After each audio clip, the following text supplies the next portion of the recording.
must be new here, because I'm sure I remember someone as striking as you. Oh my goodness, you don't waste any time, now do you? Ooh, you have buttons to push.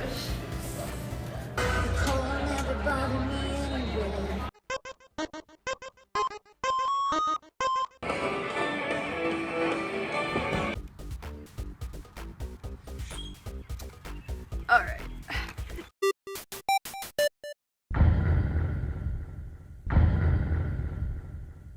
Basically, I broke my foot in go-go boots, cosplaying a robot. I heard a crack, and everyone else heard a crack too. In a few of the pictures you can actually see me suffering, like my feet are kind of turned in a weird way. It was the left foot that actually had the break. I don't know what that is, but I can only assume it's because I continued to wear the boots and then went to Anime North and another convention after that. I do think there is something to be said about throwing a bunch of socially illiterate people in a room together, or in this case, an island. I proceeded to take this $30 lipstick I had and I painted my choker on. I also had electrical tape wrapped around my arms, which I got a very nice tan, and it was incredibly difficult to get off. It hurt a lot. I think I bruised myself. It wouldn't be one of the worst times I had at an event if there wasn't one final nail in the coffin. Let me grab my mic for this. A bird fucking shit on my bag. Now, if you've watched Con Stories for long enough, you'll know that 2016 was the year of Mettaton. Papyrus, I didn't know that you were here. I actually only had like 1 or 2 pictures from this event. I'll try to put them up here. So this is the only evidence I have of this occurring. I don't remember exactly how long I was out there for, but it definitely wasn't long. So in rushing into a car, I felt the effects of heat exhaustion coming on fast. I did not have any part of my skin showing except for like from here up. But the worst part of that entire thing was I wasn't allowed to turn on the AC in the car, so I'm sitting here. I have minimal water. I am trying my best to stay conscious, and I could not turn the AC on.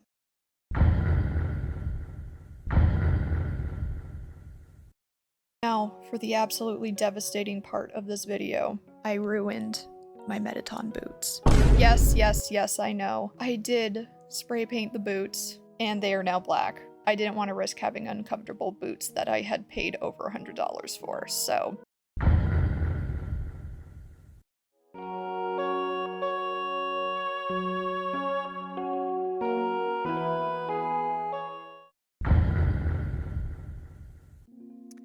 Hi there, how you doing? It's definitely been a bit, but I am back, and if you have not watched my other video, highly encourage you do. Please mind the warnings, but that explains a bit about why I have been gone. So first and foremost, I just want to apologize that it's taken me so long to get back into the swing of things.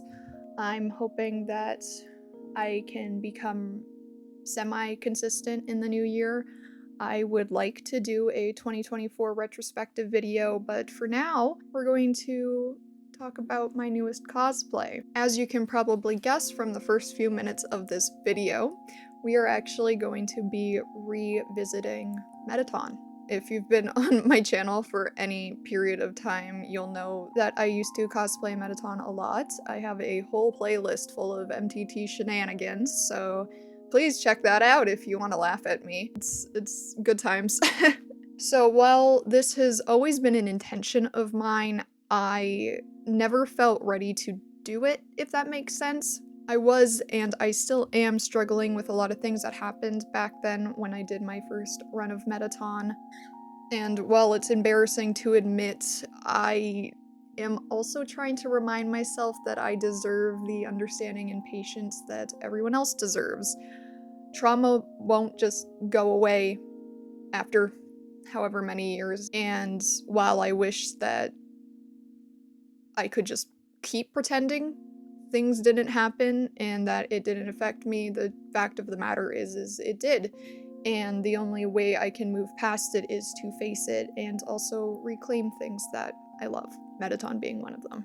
So, getting right into it, the first thing I did was place a huge order on Amazon. I am the clown who ruined my old MTT boots for Angel Dust, and we're not going to be talking about it. But I ended up finding a new pair that are actually a lot better. And they're also almost 5 inches, which I really like. So if you're in the market for boots like these, I definitely recommend them. I actually might have picked up a pair for Angel. The bodysuit was a decision I made after months of finessing it during my first run. I started with handmade sleeves and a neck brace almost that was made out of the same material as the soul container, which was scratchy and not good on my skin. I also added some boning for structure, and while it looked alright, no part of that was comfortable. It was honestly just a mess of Velcro and cheap materials that I would not like to revisit. And then there was a second shirt I used that was a sequin crop top, and that looked nice, but I don't know how to wash it. I wouldn't even know how to go about washing it, so I only wore it a few times. And I also ruined it with electrical tape because that was my solution to the segmented parts on his arms. So, I don't know. I don't claim to understand the decisions I made as a Wii cosplayer. So as you can see, the bodysuit was clearly the superior choice. And also, full disclosure, I only learned about Amazon/Amazon Prime a little bit before the pandemic, so every time I ordered online, it was from eBay or AliExpress, and even then, it was obviously hit or miss, so I just preferred to go to fabric stores and thrift shops and find what I could, and just mishmash them together, which I mean, good in theory, but in practice, I wasn't too good at it. So Nate actually helped me pick out the leggings. Something I'm happy about with this version of Mettaton is that all the fabrics match. I think it looks a lot more unified than my original costume, where I just used regular tights. I had just a bunch of different materials going on. If you watched my try-on video, you'll hear me talk about all the things I hated about my other costume. One of the biggest things was when my gloves would ride up and reveal my skin underneath. So to mitigate this issue, I actually purchased a third pair of white gloves. I have used them for Angel Dust many times, and then cut them to a point where I was confident my skin would not show if they started riding up. Another thing I really didn't like was how the soul container sat. We duct taped it, we velcroed it, and it just kept falling off. It was too heavy for the armor to support it because there is actually one of those touch lights in it, and obviously they're not made to be put on costumes, but it was the only light I had hanging around, so I figured that I would just throw that in. As you can see, I've made amazing decisions, and now they're coming back to haunt me. But I could not part with my soul container, so everything else is more or less, yeah, everything else is completely different from the first costume, but the soul container is actually exactly the same. The only thing I did different was how I attached it and the fact that I added a layer of cellophane on top of it to keep with that same unified look that I was talking about earlier. So for the belt, actually, I used cord protectors, and I thought it was a pretty clever idea. I have it attached with zip ties, so I'll just feed the tubing through the zip ties, and I can adjust it to how loose or tight I want it, and it fits perfectly. The wig was a lot of fun. I have completely let go of, oh my god, it's gotta be canon all the time. Like, oh, how dare you take artistic liberties. I was a person back in the day who was like, why would you put pink highlights in Mettaton wigs? And now I'm doing it because I think it's cute and I think it really adds to it. So I got some hot pink extensions and I glued them right into the wig.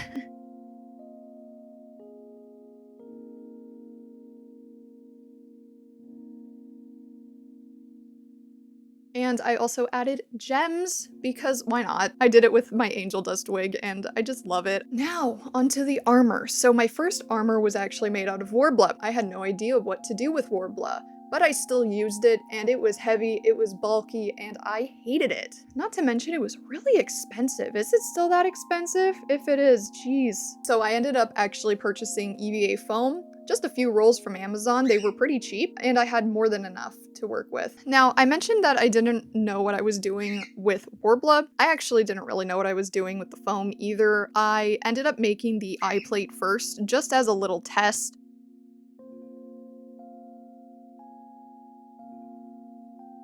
And it turned out good. The only thing is that I am terrified of my heat gun. so it took me way longer to actually mold all the pieces. I did end up touching hot plastic, and now my fear is reignited, and I never want to use it again unless I really have to, which I really hope I don't. But we're getting ahead of ourselves. Actually, the first thing I did was make a pattern. So I made a pattern for the eye plate, for the shoulder pads, and for the armor itself. I used U-Haul packing paper, and I had a picture of my old patterns, so I used those as a base and then revised them a bit to make them a bit more functional. One of the things you'll notice between the two sets of armor is that this one is a lot smaller, less bulky. Once I cut out and molded everything, I used Mod Podge as a primer. It's actually really versatile and I love it. I love it so much. I can't sing Mod Podge enough praises. I used the matte formula as a primer, and then I used the gloss formula for the top coat. When it came to painting, I got an awesome deal on acrylic paint from Michaels. It was a buy one get one. It really saved me a lot of money in the beginning, but I ended up going through 4 bottles of neon pink paint. I also accidentally purchased mixing white instead of regular white, so that was a whole ordeal. But it was fine. I ended up using silver for the details instead of white like I did last time. I also had an actual reference image of what Mettaton's backside looked like, so instead of just having pink on the front, I had pink all around. And I really like the design choice there. I think it looks a lot nicer. The only thing I kind of took artistic liberties on was the switch portion. I really wanted those big blocky letters on my X form, even though I don't even know what's going on there.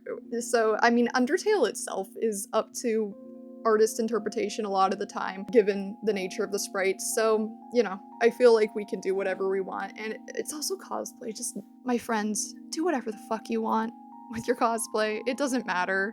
It really doesn't. Whatever makes you happy, do it. One thing with the acrylic paint, I was kind of upset about the brush strokes at first, but I ended up doing some shading and I really just kept going in different directions. It actually got to a point where I was really happy with it. The shading that I did really helped with it too. And then once I sealed everything together, I feel like the brush strokes don't even matter anymore. The first time I did actually use spray paint, and I mean, I had a whole issue with cracking with that, so there wasn't even any point trying that again, especially with foam. So the acrylic paint, yeah, it took a little bit, but I ended up getting there, and I'm happy with it. Very happy with it. So that's about it for the costume. Let's talk about the makeup. So as much as this has been a glow up, I did take a lot of inspiration from my first version. The makeup's essentially the same. Obviously it looks better just because I've had a lot more practice, but I do have to hand it to little Azzy. They did know what they were doing with their Mettaton makeup, and I followed their blueprint.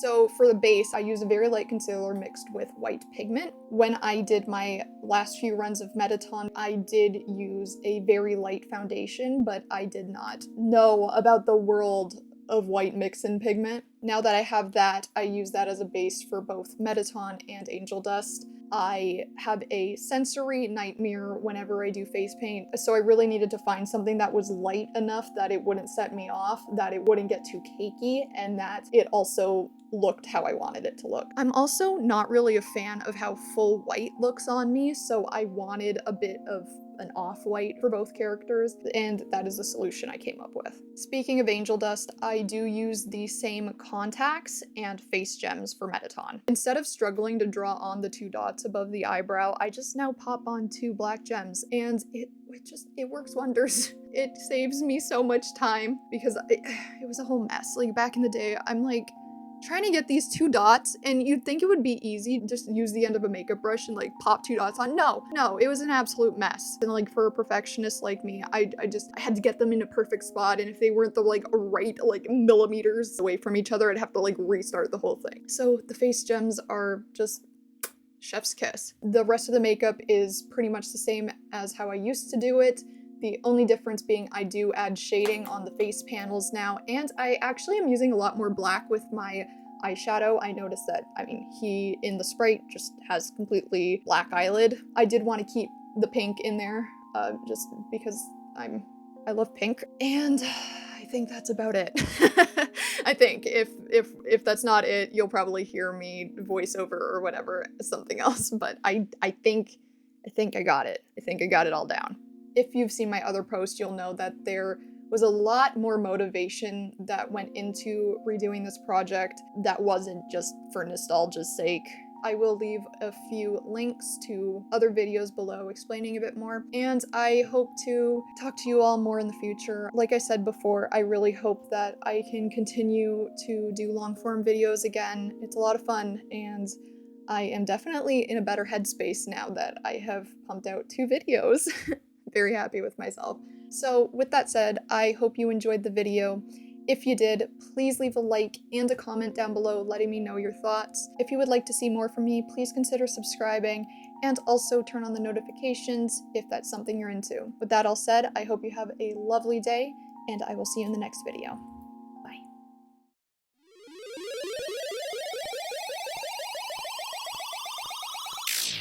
Oh, yeah.